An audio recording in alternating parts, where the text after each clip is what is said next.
De plus en plus de personnes sont soumises ainsi au mal du stress et à l'anxiété. D'un point de vue biologique, le stress est l'ensemble des réponses d'un organisme soumis à dépression de la part de son environnement. L'anxiété, de son côté, est une émotion qui peut soit exprimer une vive inquiétude, soit un pénible embarras. Le stress peut avoir diverses sources.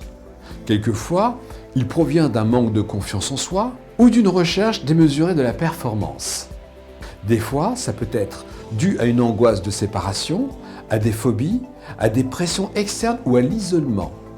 L'anxiété peut, dans une certaine mesure, provoquer des sentiments de peur, d'inquiétude et de crainte. Pour les personnes souffrant du stress ou de l'anxiété, l'hypnose peut constituer un excellent remède. Habituellement, le stress est plutôt une manifestation naturelle face à la situation de crise ou de plénitude. Cette situation peut se révéler extrêmement problématique si elle devient incontrôlable. On a beau se raisonner ou essayer d'imposer un contrôle, rien n'y fait. L'hypnothérapie permet dans ce cas de programmer une déconnexion des pensées conscientes pour accéder à l'inconscient. La partie ciblée par l'hypnothérapeute est celle qui s'occupe de la perception des différentes situations. L'hypnothérapeute s'évertuera à identifier les origines du stress ou de l'anxiété de son patient.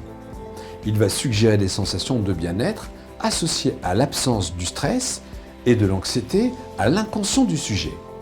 Ce travail permettra au sujet de maîtriser efficacement son stress et son anxiété.